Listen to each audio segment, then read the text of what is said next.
आप सबको नमस्कार। 100 साल पहले हिंदुस्तान टाइम्स का उद्घाटन पूज्य बापू ने किया था। वे गुजराती भाषी थे और 100 साल के बाद एक दूसरे गुजराती को आपने बुला लिया।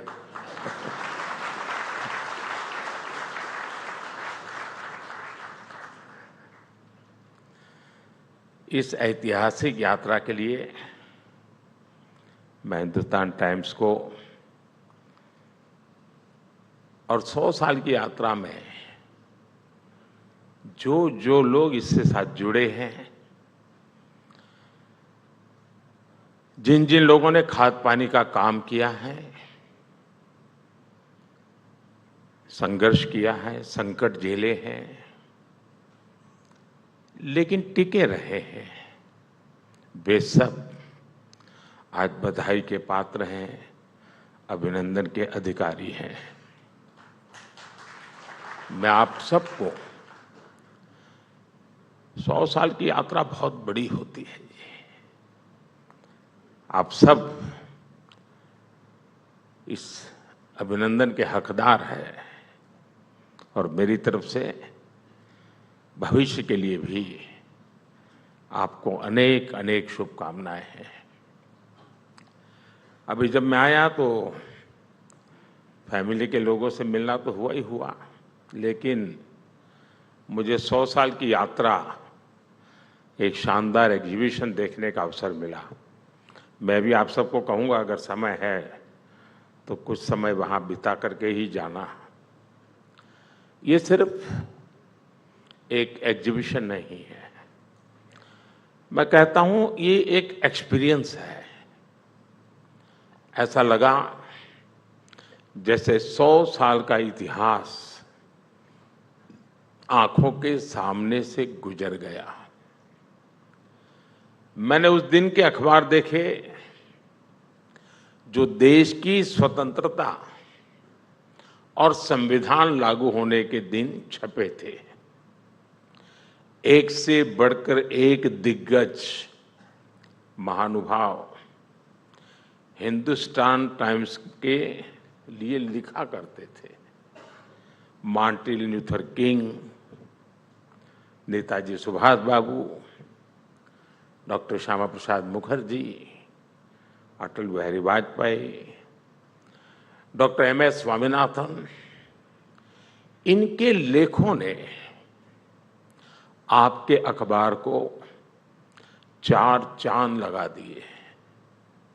वाकई हम बहुत लंबी यात्रा करके यहां तक पहुंचे हैं। स्वतंत्रता की लड़ाई लड़ने से लेकर आजादी के बाद आशाओं के अथाह समंदर की लहरों पर सवार होकर हम आगे बढ़े हैं। ये यात्रा अपने आप में अभूतपूर्व है, अद्भुत है। मैंने आपके अखबार की खबर में उस उत्साह को महसूस किया जो अक्टूबर 1947 में कश्मीर के विलय के बाद हर देशवासी में था।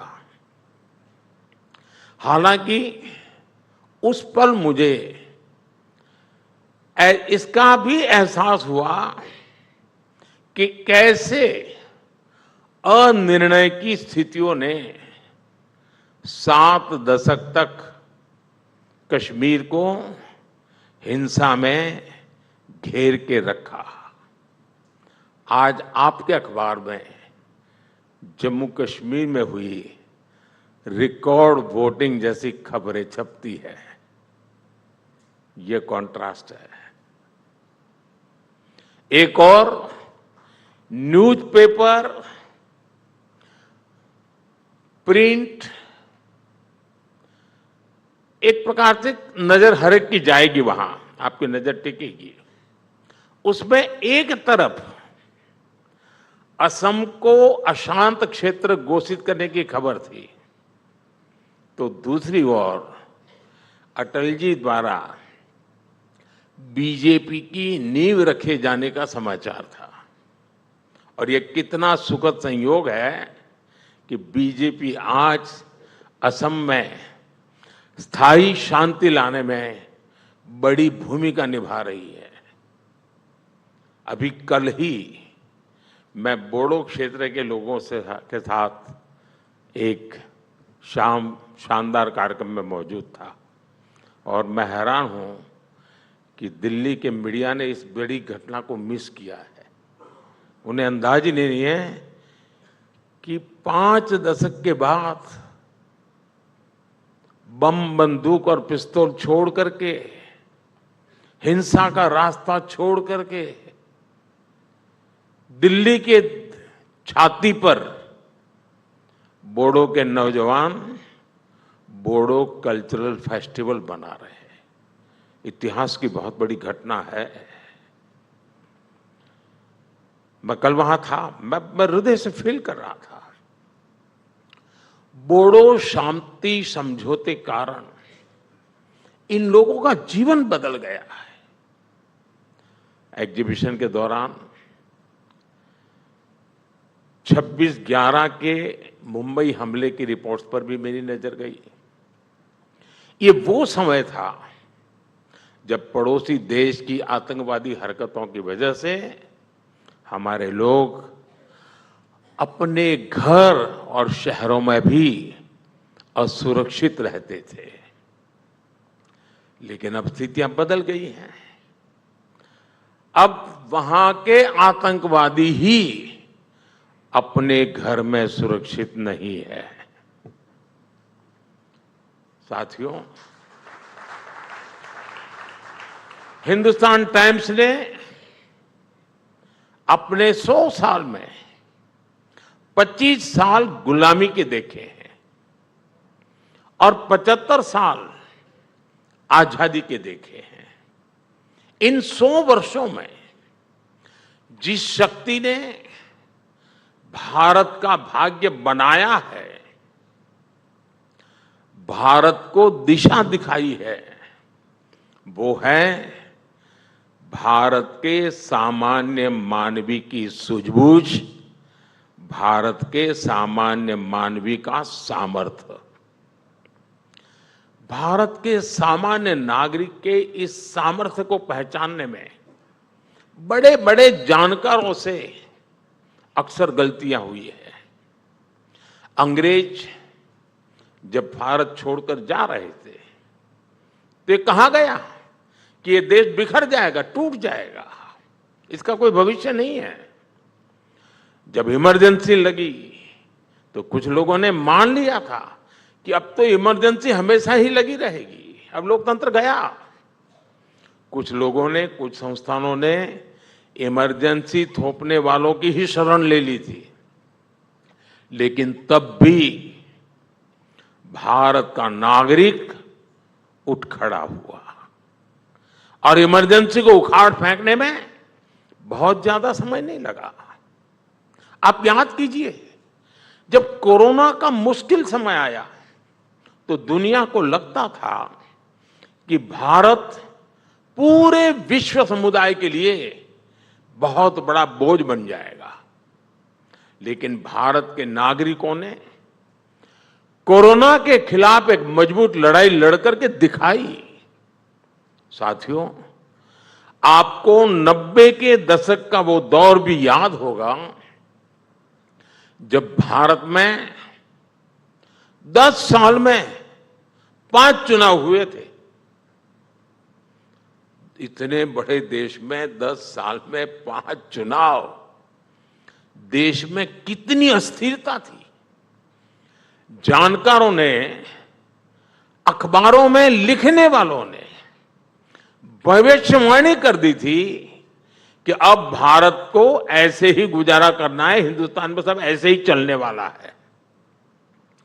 लेकिन भारत के नागरिकों ने फिर से ऐसे जानकारों को गलत सिद्ध किया आज दुनिया में चारों तरफ अनसर्टेनिटी की, इंस्टेबिलिटी की चर्चा भी है और दिखता भी है। दुनिया के अनेक देश ऐसे हैं जहां पर हर चुनाव में सरकारें बदल रही है। वहीं भारत में लोगों ने तीसरी बार हमारी सरकार को चुना है। साथियों, आप में से अनेक साथियों ने लंबे समय तक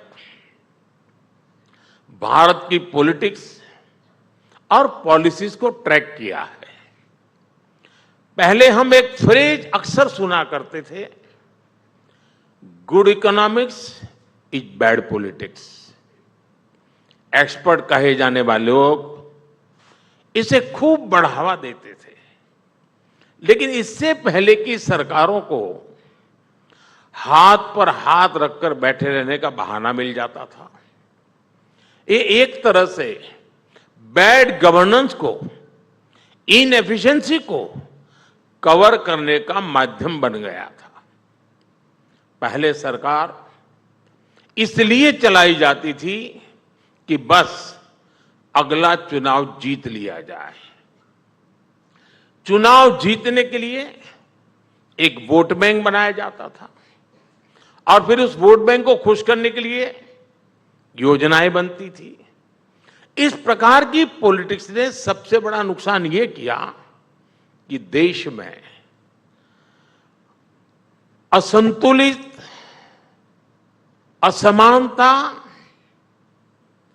इसका दायरा बहुत बढ़ता गया। कहने को विकास बोर्ड लग जाता था, दिखता नहीं था। असंतुलित अवस्था ने, इस मॉडल ने जनता का सरकारों के प्रति विश्वास तोड़ दिया। हम आज इस विश्वास को वापस लाए हैं। हमने सरकार का एक पर्पस तय किया है। ये पर्पस वोट बैंक वाली जो पॉलिटिक्स होती है ना, उससे हजारों मील दूर है। हमारी सरकार का पर्पस, उसका उद्देश्य एक बड़ा है, विराट है, व्यापक है। हम progress of the people, progress by the people, progress for the people के मंत्र को लेकर चल रहे हैं। हमारा उद्देश्य नया भारत बनाने का है, भारत को विकसित बनाने का है। और जब हम इस विराट लक्ष्य को लेकर निकल पड़े हैं, तो भारत की जनता ने भी हमें अपने विश्वास की पूंजी सौंपी है। आप कल्पना कर सकते हैं, सोशल मीडिया के इस जमाने में मिस इन्फॉर्मेशन, डिसइंफॉर्मेशन, सब कुछ चारों तरफ अपने पैर जमा करके बैठा है। इतने सारे अखबार हैं, इतने सारे चैनल्स हैं। उस दौर में भारत के नागरिक का विश्वास हम पर है, हमारी सरकार पर है। साथियों, जब जनता का विश्वास बढ़ता है, आत्मविश्वास बढ़ता है, तो देश के विकास पर एक अलग ही प्रभाव दिखता है। आप जानते हैं, पुरानी विकसित सभ्यताओं से लेकर आज के विकसित देशों तक एक चीज हमेशा से कॉमन रही है। ये कॉमन चीज है रिस्क टेकिंग का कल्चर। एक समय था जब हमारा देश पूरे विश्व के कॉमर्स और कल्चर का हॉटस्पॉट था। हमारे मर्चेंट्स और सेलर्स एक तरफ साउथ ईस्ट एशिया के साथ काम कर रहे थे, तो दूसरी ओर अरब, अफ्रीका और रोमन एम्पायर से भी उनका गहरा नाता जुड़ता था। उस समय के लोगों ने रिस्क लिया और इसलिए भारत के प्रोडक्ट्स और सर्विसेज सागर के दूसरे छोर तक पहुंच पाए। आजादी के बाद हमें रिस्क टेकिंग के इस कल्चर को और आगे बढ़ाना था, लेकिन आजादी के बाद की सरकारों ने तब के नागरिकों को वो हौसला ही नहीं दिया। इसका परिणाम यह हुआ कि कई पीढ़ियां एक कदम आगे बढ़ाने और 2 कदम पीछे खींचने में ही गुजर गई। अब बीते 10 सालों में देश में जो परिवर्तन आए हैं, उन्होंने भारत के नागरिकों में रिस्क टेकिंग कल्चर को फिर से नई ऊर्जा दी है। आज हमारा युवा हर क्षेत्र में रिस्क टेकर बनकर उभर रहा है। कभी एक कंपनी शुरू करना रिस्क माना जाता था। 10 साल पहले तक मुश्किल से किसी स्टार्टअप का नाम सुनते थे। आज देश में रजिस्टर्ड स्टार्टअप की संख्या 1.25 लाख से ज्यादा हो गई है। एक जमाना था कि खेलों में और खेलों को प्रोफेशन के रूप में अपनाने में भी रिस्क था, लेकिन आज हमारे छोटे शहरों के नौजवान भी ये रिस्क उठाकर दुनिया में देश का नाम रोशन कर रहे हैं। आप सेल्फ हेल्प ग्रुप से जुड़ी महिलाओं का भी उदाहरण लीजिए। आज देश में करीब 10 करोड़ लखपति दीदी बनी है। ये गांव-गांव में उद्यमी बनकर अपना कुछ बिजनेस चला रही है। मुझे कुछ समय पहले एक ग्रामीण महिला से संवाद करने का अवसर आया। उस महिला ने मुझे बताया था कि कैसे उसने एक ट्रैक्टर खरीदा और अपनी कमाई से पूरे परिवार की आय बढ़ा दी। एक महिला ने एक रिस्क लिया और अपने पूरी परिवार का जीवन बदल डाला। जब देश के गरीब और मिडिल क्लास के लोग रिस्क लेना शुरू कर दें, तब बदलाव सही मायने में दिखने लगता है। यही हम भारत में आज होते देख रहे हैं। साथियों, आज भारत का समाज अभूतपूर्व एस्पिरेशन से भरा हुआ है। इन एस्पिरेशंस को हमने अपनी पॉलिसीज का बड़ा आधार बनाया है। हमारी सरकार ने देशवासियों को एक बहुत यूनिक कॉम्बिनेशन दिया है। ये कॉम्बो इन्वेस्टमेंट से एम्प्लॉयमेंट, डेवलपमेंट से डिग्निटी का है। हम विकास का ऐसा मॉडल लेकर चल रहे हैं जहां इन्वेस्टमेंट हो, इन्वेस्टमेंट से एम्प्लॉयमेंट जनरेट हो, डेवलपमेंट हो और वो डेवलपमेंट भारत के नागरिकों की डिग्निटी बढ़ाए, डिग्निटी सुनिश्चित करें। अब जैसे देश में टॉयलेट्स बनाने का एक एग्जाम्पल है। मैं छोटी चीजें इसलिए हाथ पकड़ रहा हूं कि कभी कभी हमें लगता है इसका कोई मूल्य ही नहीं है, लेकिन इसकी कितनी बड़ी ताकत होती है, मैं आपको उदाहरण से बताना चाहता हूं। हमारे देश में हमने एक मिशन लिया टॉयलेट बनाने का। देश की बहुत बड़ी आबादी के लिए ये सुविधा के साथ साथ सिक्योरिटी और डिग्निटी का भी माध्यम है। इस योजना की जब बात होती है तो अक्सर कहा जाता है कि इतने करोड़ शौचालय बने, ठीक है, बन गए होंगे, लेकिन ये जो शौचालय बने हैं ना, उनको बनाने में ईंटें लगी हैं, लोहा लगा है, सीमेंट लगा है, काम करने वाले लोग हैं, और ये सारा सामान किसी दुकान से गया है, किसी इंडस्ट्री से बना है, किसी ने किसी ट्रांसपोर्टर्स ने किसी के घर तक पहुंचाया है। यानी इससे इकोनॉमी को गति मिली है, बड़ी संख्या में जॉब क्रिएट्स हुए हैं। जब टॉयलेट बना तो लोगों का जीवन आसान हुआ, लोगों में सम्मान और स्वाभिमान का एक भाव पैदा हुआ और साथ ही इसने डेवलपमेंट को भी गति दी। यानी इन्वेस्टमेंट से एम्प्लॉयमेंट, डेवलपमेंट से डिग्निटी, इस मंत्र की सफलता जमीन पर दिख रही है। साथियों, एक और उदाहरण एलपीजी गैस सिलेंडर का है। पहले जब किसी के घर में गैस होती थी तो अड़ोस पड़ोस के लोग ये सोचते हैं कोई बड़ा व्यक्ति है, उसका बड़ा रुतबा माना जाता, उनके पास गैस का चूल्हा है। जिसके पास गैस कनेक्शन नहीं होता था वो सोचता था कि काश उसका खाना भी गैस के चूल्हे पर बनता। हालत ये थी कि गैस कनेक्शन के लिए सांसदों से, पार्लियामेंट मेंबर से चिट्ठियां लिखवानी पड़ती थी। ये और मैं 21वीं सदी की शुरू की बात कर रहा हूं, मैं ये कोई 18वीं शताब्दी की बात नहीं कर रहा हूं।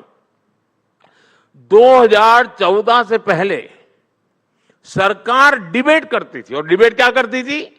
डिबेट ये होती थी कि साल में 6 सिलेंडर देने हैं या फिर 9 सिलेंडर देने हैं, इस पर डिबेट होती थी।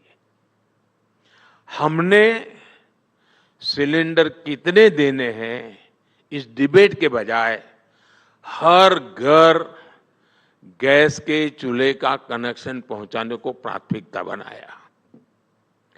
जितने गैस कनेक्शन आजादी के बाद के 70 साल में दिए गए, उससे ज्यादा हमने पिछले 10 साल में दिए हैं। 2014 में देश में 14 करोड़ गैस कनेक्शन थे, आज 30 करोड़ से ज्यादा है। 10 साल में इतने कंज्यूमर बढ़ गए, लेकिन क्या आपने कभी सुना है कि गैस की किल्लत है? नहीं सुना है। हिंदुस्तान टाइम्स में छपा है कभी? नहीं छपा है। हुआ ही नहीं तो छपेगा कैसे? ये इसलिए नहीं सुनाई देता क्योंकि हमने एक सपोर्टिंग इंफ्रास्ट्रक्चर बनाया, उस पर इन्वेस्ट किया। हमने जगह जगह बॉटलिंग प्लांट लगवाए, डिस्ट्रीब्यूशन सेंटर बनाए, बॉटलिंग से लेकर सिलेंडर की डिलीवरी तक, इससे हर जगह रोजगार का निर्माण हुआ। साथियों, मैं आपको ऐसे कितने ही उदाहरण दे सकता हूं।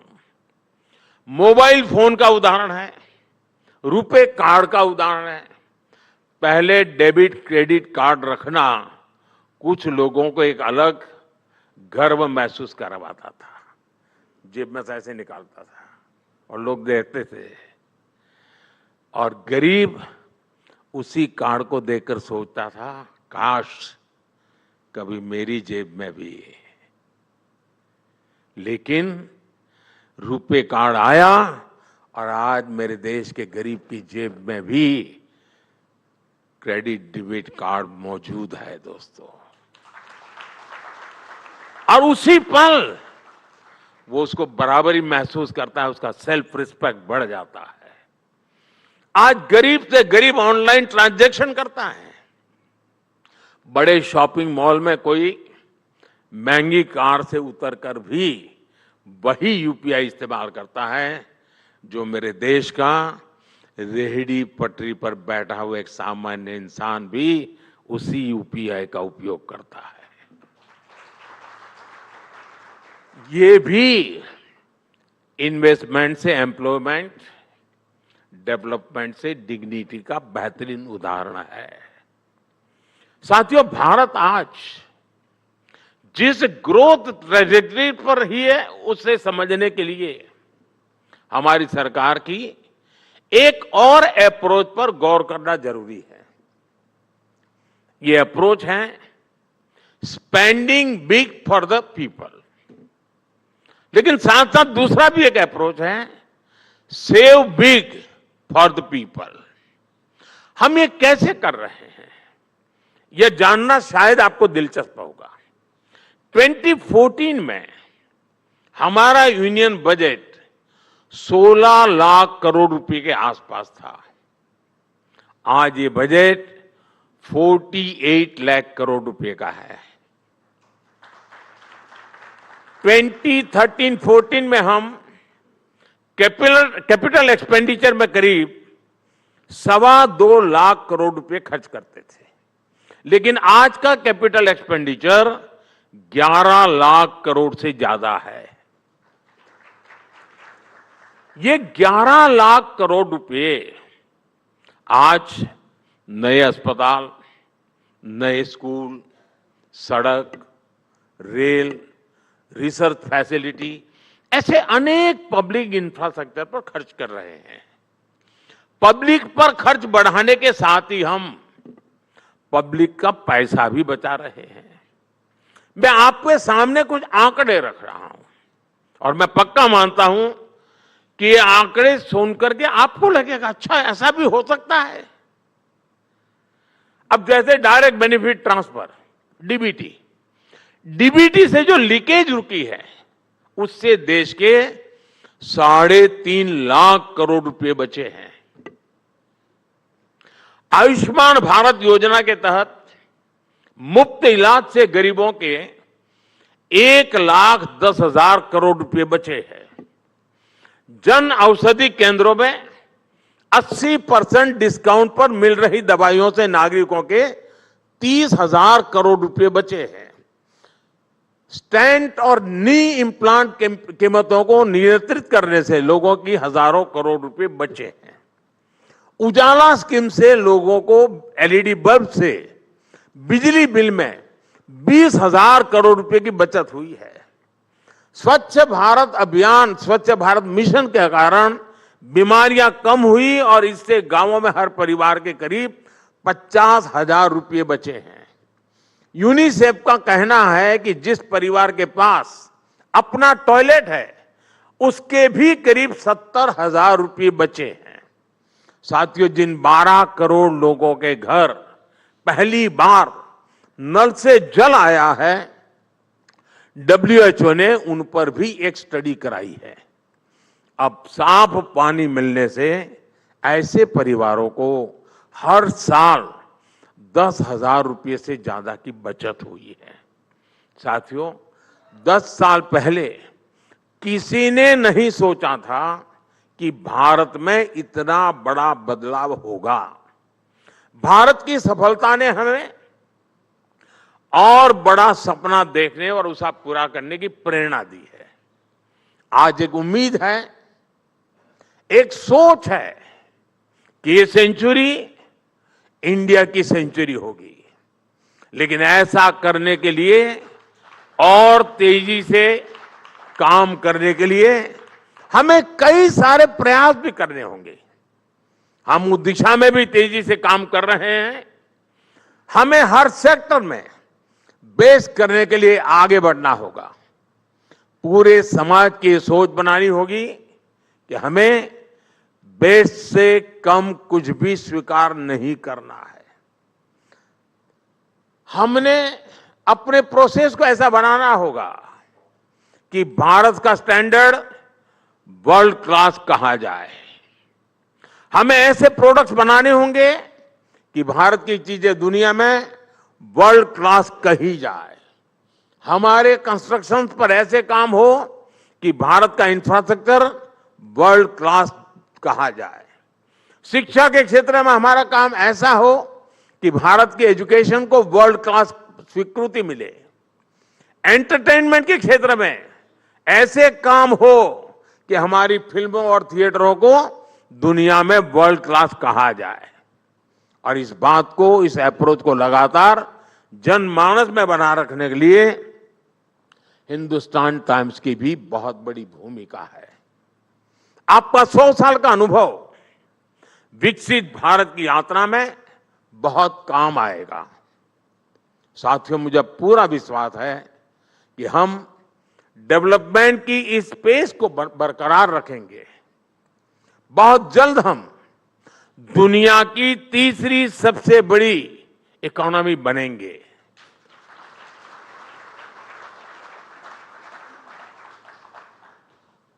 और भारत जब शताब्दी मनाएगा आजादी की, भारत की आजादी के 100 साल होंगे, तब आप भी करीब करीब 125 साल के हो जाएंगे